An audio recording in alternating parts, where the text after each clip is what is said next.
Hello. Sir Sai Bhagat ji. Sahib जी। पवन दास जी बोल रहे हैं। हाँ जी। जी सर, हमें कुछ प्रश्न है, हम स्टूडेंट हैं। जी। जी मैं ज़्यादा वक्त नहीं लूंगा, 2 मिनट ही लूंगा आपके। जी। पहला प्रश्न ये है सर, हम कॉलेज स्टूडेंट हैं। जी। कॉलेज में या स्कूल में जो स्पर्धाएं होती हैं, जी। जैसे कैरम खेलना, डांस करना, भाग लेना, ये हम्म। सभी के एक्टिविटीज जो होते हैं, क्या उसमें भाग नहीं लेना चाहिए करियर बनाने के लिए इस मार्ग पे आने पर? और दूसरा प्रश्न ये है सर जी, घर में चींटियां और मच्छर बहुत तंग करते हैं, लग ही जाते हैं ये इस जो सीजन चल रहा है ना धूप काले में। जी। जहाँ भी ठंडाई मिले वहां पे आ जाते हैं, बेड पे आ रहे हैं अभी। वो हम्म। काटे तो उन्हें मारना उचित होगा, क्योंकि वो घर की पूरी मट्टियां निकाल रही है, जगह जगह हम्म। लग रही है। क्या उन्हें मारना सही होगा? देखिए भगत जी, सबसे पहले तो अगर आप संत रामपाल जी महाराज जी के शिष्य हैं तो हम्म। जाहिर सी बात है आपने उनके कुछ सत्संग सुनेंगे, आपने उनके ज्ञान को भी समझा होगा। जी। और ज्ञान आधार से वैसे भी, जैसे कि आप कह रहे हैं कि मुझे जैसे कुछ जो भी प्रतिस्पर्धा वगैरह होती हैं, जी। भाई जैसे कोई गेम्स वगैरह हैं, कैरम है, क्रिकेट है या अन्य प्रकार के हैं। नाटककार है, डांसिंग जी है। जी जी जी जी। हम्म। तो ये सभी क्या है, ये एक देखा देखी के तहत, क्योंकि सभी कॉलेज वालों ने एक, मतलब एक मनोरंजन के हिसाब से लोगों ने ये चलाया हुआ है। जी। अब सभी बच्चों का तो करियर बनता नहीं उस चीज में, क्योंकि कॉलेज में तो बच्चा अपनी मतलब की एजुकेशन के लिए जाता है ना, ये तो एक मतलब साइड वाले काम है। जी। और ये कोई कंपलसरी भी नहीं होते कॉलेज की तरफ से कि साहब आपने इसमें पार्टिसिपेंट आपने इसमें हिस्सा लेना ही लेना है। जी। तो जो चीज कॉलेज की तरफ से मतलब कंपलसरी नहीं है, और दूसरी बात सतगुरु की तरफ से बिल्कुल भी कंपलसरी नहीं है, जी। तो ऐसी चीजों से हमें बिल्कुल भी दूर रहना चाहिए। और ज्ञान से यदि हम जुड़ गए हैं तो हमें वो आने वाला जो समय है, आने वाला जो इतिहास है, हमें जी। हमें उसका भी मालूम पड़ गया कि आने वाले समय में कोई भी व्यक्ति ये क्रिकेट वगैरह को, गेम वगैरह को, डांस वगैरह को, फिल्म वगैरह को कोई वैल्यू, कोई महत्व नहीं देगा, क्योंकि पूरी दुनिया इस अध्यात्म ज्ञान से परिचित हो जाएगी। लोग अपना परमात्मा प्राप्ति के मार्ग की ओर आगे बढ़ेंगे। और ये जितनी भी जो ये चीजें हैं, ये सारी की सारी चीजें परमात्मा प्राप्ति के मार्ग में बाधक हैं। अब जैसे जी। मतलब कि रनिंग करते हैं हम, कोई 2 किलोमीटर है, 5 किलोमीटर है, 10 किलोमीटर है, मैराथन है, हाफ मैराथन है। अब हम्म। ये होता क्या भगत जी, ये काल भगवान की सूक्ष्म चाल होती हैं। अब ये ज्ञान समझ में आने के बाद ये चीजें हमें मतलब समझ में आती हैं, क्योंकि हमारा जो शरीर है, हमारी जो उम्र है, वो श्वासों के ऊपर है। और जी। एक व्यक्ति यदि कोई मतलब दौड़ में हिस्सा ले रहा है तो वो दौड़ेगा, रोजाना उसका अभ्यास भी करेगा, घंटों घंटों। तो देखिए उसकी कितनी श्वासें, उसकी जब वो दौड़ेगा तो कितनी श्वासें कितनी तेजी से काल भगवान उसकी बर्बाद कर रहा है। जी। अगर कोई क्रिकेट खेल रहा है तो पहली बात तो उसमें जोर लगता है, और दूसरी बात फिर वो मतलब रन लेने के लिए दौड़ेगा इधर से उधर, तो उसके श्वासें बहुत ज्यादा मतलब वो तेज गति से चलेंगी।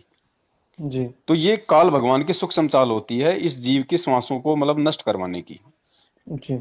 तो हमने इन सभी बातों को ध्यान में रख के, हमने भगत जी इन चीजों से बिल्कुल भी दूर हो जाना है। और दूसरी बात, मान लीजिए किसी भी तरीके से आपने कोई गेम खेल भी लिया, तो सबसे पहली बात तो ये कि वो सतगुरु के वचन की अवज्ञा हो गई, आप परमात्मा से दूर हो गए। दूसरा, फिर काल भगवान क्या करेगा, आपके संस्कार वश आपको बहुत बड़ा कोई प्लेयर बना देगा, है, देश विदेश में आपका नाम हो जाएगा, दुनिया आपको सम्मान देगी। अब वो हराम का पैसा आपके घर में आएगा फिर, अच्छा। क्योंकि वो आपकी मेहनत का पैसा नहीं है, वो हराम का पैसा है भगत जी। आप कहीं भी जाएंगे लोग आपका सम्मान करेंगे, तो गुरुजी ने क्या बताया कि भैया सम्मान केवल उस परमात्मा का करना है, तिलक केवल परमात्मा को निकालना है, लोगों को माला पहनाना, लोगों को तिलक निकालना, उनके जयकारे लगाना, ये आते हैं मतलब कि पूजा के अंदर। और पूजा केवल एक परमेश्वर की होनी चाहिए। तो हम अपनी पूजा नहीं करवा सकते। लोगों की लोगों की जो है हमारे ऊपर एक मतलब कि एक बहुत ज्यादा, जैसे बोलते हैं ना, जैसे ये मेरा फैन है, ये मेरा फैन है, तो जाहिर सी बात है लोग आपके प्रशंसक भी हो जाएंगे जब आप इतने बड़े हो जाएंगे तो, है कि नहीं। तो जी। ये जो चीजें हैं भगत जी, ये भक्ति मार्ग में बिल्कुल बाधक है। हमने सिंपल तरीके से एक भगत बन के और एक साधारण जीवन जीना है कि साईं इतना दीजिए जिसमें कुटुंब समाव, हम भी भूखा ना रहे, साधु ना भूखा जाए। कल को आप बड़े आदमी बन गए तो जाहिर सी बात आप साइकिल पे तो चल नहीं पाओगे, फिर आप अपने स्टेटस के अनुसार आप बीएमडब्ल्यू भी लोगे या फिर ओडी लोगे। ऑटोमेटिक फिर हमारे अंदर वो भाव जो है, वो मान बड़ाई वाले, अहंकार वाले उत्पन्न हो जाएंगे, और हम परमात्मा से कोसों दूर हो जाएंगे। तो हमने चाहिए मोक्ष, हमने चाहिए भक्ति। अब ये ऐसे जन्म तो भगत जी, गुरु जी ने बताया, असंख्यों युगों में असंख्यों बार हम भोग चुके हैं। कोटि जन्म तू राजा की ना मिली न जो है मन की आशा, कोटि जन्म तू राजा की ना मिटी न मन की आशा। तो परमात्मा कहते हैं बेटा तू करोड़ों जन्म तो तू राजा के जी चुका है, चक्रवर्ती राजा के, पूरी दुनिया पे तेरा राज था। आज तू एक स्टेट लेवल पे या नेशनल लेवल पे छोटा सा प्लेयर बन के क्या हासिल कर लेगा। तो हमने, हमारा जो टारगेट है भगत जी इस मानव मानव जन्म मिलने का, वो है परमात्मा की प्राप्ति और सतगुरु के प्रत्येक वचन पे कुर्बान हो जाना। हमने उसको ध्यान में रखना भगत जी। दूसरी बात, आपके घर में कोई चींटी वगैरह या जो भी, जैसे बरसात के टाइम में या वैसे जो आ जाते हैं, तो आजकल तो मार्केट में वैसे भी बहुत सारे जो है तरीके हैं उनको भगाने के। तो आप जो है उन तरीकों को आप जी यूज कर सकते हैं भगत जी। बाकी मारना बिल्कुल भी उचित नहीं है, क्योंकि वो नादान प्राणी है, वो भोला है, उसको नहीं पता भगत जी कि मैं इस घर में जा रहा हूं तो या इस घर वालों के लिए अच्छा है या बुरा है। अब हम लोग हैं भगत जी, अब हम लोग क्या करते हैं, अब जंगल वैसे जानवर के लिए होते हैं, लेकिन आज आज लोगों ने जंगल काटने शुरू कर दिए, लोगों ने जंगलों में बड़े बड़े फार्म हाउस बना लिए हैं। अब हम क्या कर रहे हैं, हम उन लोगों के जगह पे जा रहे हैं, तो फिर वो लोग कहाँ जाएंगे, वो जानवर कहाँ जाएंगे भगत जी। जंगल जिनका निवास है, आज इंसान ने जंगलों पे भी कब्जा कर लिया, तो जानवर बेचारे जाएंगे कहाँ। बराबर। तो हमने थोड़ा सा ना, आजकल मार्केट में बहुत सारी ऐसी, जैसे मतलब कुछ ऐसे स्प्रे वगैरह भी आते हैं जिनसे उनको हानि नहीं पहुंचती, लेकिन उसकी गंध वगैरह से फिर वो आसपास नहीं आते। एक वो लक्ष्मण रेखा वगैरह उसको क्या बोलते हैं, उसकी वो जैसे लाइन बस से मार बस देते वही, हैं। हाँ हाँ, उसी से मार रहे हैं हम। हाँ, तो मारना नहीं है, उससे मरते नहीं है, लेकिन वो उस लाइन को पार नहीं करते, अच्छा। है ना। अगर उससे मरते हैं तो फिर आपने लक्ष्मण रेखा का भी यूज नहीं करना है। मतलब हम्म। हमारी तरफ से किसी भी प्रकार का, चाहे कोई चींटी हो चाहे कोई हाथी हो, उस आत्मा को नुकसान नहीं पहुंचना चाहिए भगत जी। अच्छा।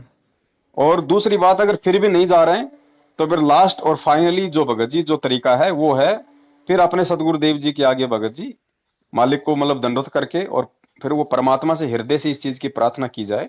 तो परमात्मा फिर भगत जी आपकी भावनाओं को समझ के, आपकी व्यवस्था को समझ के, क्योंकि मालिक तो फिर समर्थ है, परमात्मा तो फिर जी किसी भी साइड में उनकी दिशा मोड़ देगा। जी जी। तो यही तरीके हैं, और उसके बाद भी अगर नहीं जाते हैं, तो हर स्थिति में भगत जी मारना तो हमने है ही नहीं, भले ही चाहे फिर हमारा नुकसान हो चाहे हमारा फायदा हो।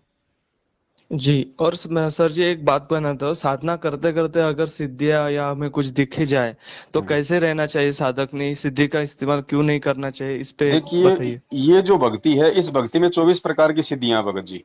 जी और ये सिद्धियां आती ही आती हैं, आज नहीं तो भगत जी ये कल आएंगी, और बगैर सिद्धियां आए भगत जी आप सतलोक नहीं जा सकते। जी। सिद्धि का मतलब है पावर, शक्ति, आपको खुद को महसूस होगा कि हाँ मेरे अंदर मतलब उस परमेश्वर ने ये शक्तियां जो है मतलब कि डाल दी हैं।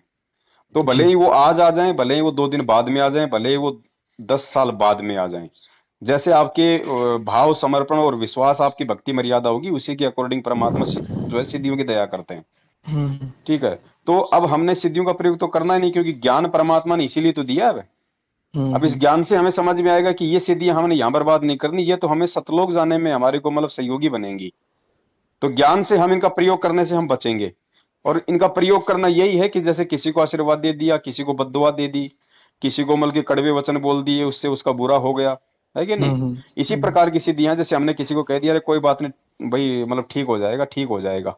तो हमारे अंदर ये भाव नहीं होना चाहिए कि मैं इसको कहूं कि तू ठीक हो जाएगा। बाकी अगर गलती से ऐसा निकल जाता है तो उसमें कोई दिक्कत नहीं है। जैसे हमारे बच्चे के अंगूठे की चोट लग गई और बच्चा हम्म। मतलब जो है रोने लग गया, और हम कह देते हैं कि अरे कोई नहीं कोई नहीं ठीक हो जाएगा, तो हमारा मकसद, हम उसको अपनी पावर नहीं दे रहे, वो एक कॉमन हम्म। वर्ड है कि ठीक हो जाएगा, तो उसमें दोष नहीं लगता।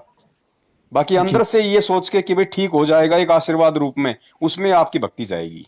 जी, दुआ के रूप में नहीं निकलनी चाहिए। हाँ वो, हाँ जी बिल्कुल, वो दुआ के रूप में नहीं निकलनी चाहिए। बाकी तो हमारी जुबान से चाहे 100 प्रकार के वर्ड निकल जाएं, उसमें कोई मतलब, क्योंकि मालिक अंतर्यामी, उसको पता है ना कि ये कौन से भाव से शब्द बोल रहा है। जी। मतलब सिद्धियों के साथ साथ समझ भी दे देता है मालिक। समझ के लिए ही परमेश्वर ने सत्संग किए, नहीं तो सत्संग का कोई मतलब ही नहीं था भगत जी। खाली नाम दे देते, अपने घर पे भेज देते। लेकिन नाम जो है हमारी मतलब की वो बनेगी, घेराबंदी करेगी इस नाम की, हमारे को जी। जो है मतलब बचाएगी कि हम किसी प्रकार की कोई गलतियां ना करें। हाँ। मैंने आपने आपका एक सत्संग सुना था सर जी, उनमें उनमें आपने बताया था कि ऑनलाइन दीक्षा लेने के बाद नहीं लेनी चाहिए थी। मुझे उस दिन इतना फील हो गया यार, क्या कर दिया अपन ने। तो देखो भगत जी, आपको बिल्कुल भी फील नहीं होना चाहिए, क्योंकि वो आपने जानबूझ के नहीं किया। हम्म वो आपसे वो अनजाने में हुआ है, आपको बिल्कुल भी हकीकत का नहीं पता था। तो आपने नाम दीक्षा ले ली, अब वो आपका संस्कार था, आपने ले लिया, आपने उसमें कोई अफसोस नहीं करना है।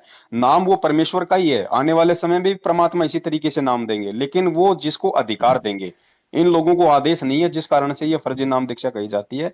बाकी मंत्र ये परमेश्वर के हैं। अगर जिस दिन साधक को समझ में आ जाए ये सारी हकीकत, ये बरवाला कांड, इन लोगों का ये आचरण और गुरु जी के साथ इन लोगों का कैसा व्यवहार था, कैसा इन लोगों का बर्ताव था, उसके बाद में आपने केवल जैसा गुरुदेव ने आपको मंत्र जाप करने की जो विधि बताई है, मर्यादा बताई है, आपने उस विधि में रह के आपने इन मंत्रों का जाप करना है। इन लोगों का साथ छोड़ देना है, इनका कोई आदेश पालना नहीं करनी, तो कोई दिक्कत नहीं, वही नाम काम करेगा जो भाई जो हमारा काम कर रहा है।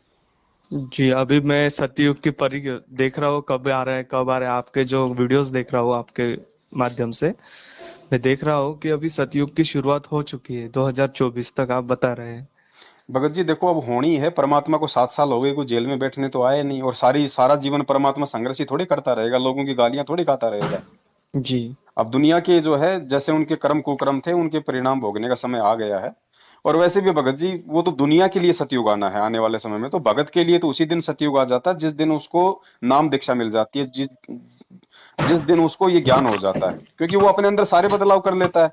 सतयुग में आदमी इसी तरीके से रहा करता था जैसे आज गुरु जी ने हमें बना दिया। ना चोरी करना, ना जारी करना, ना कोई ठगी करना, ना किसी को दुखी करना मन कर्म वचन से, है ना कोई नशा करना, ना कोई मांस खाना, प्यार प्रेम से रहना। ये सभी तो सतयुग में होता था।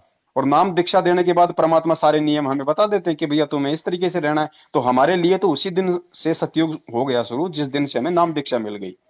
बाकी तो जगत के लिए आना है वो तो। ओके। ठीक है सर। ठीक है बड़े भाई। ठीक। सत्साई जय बंदी छोड़। सच।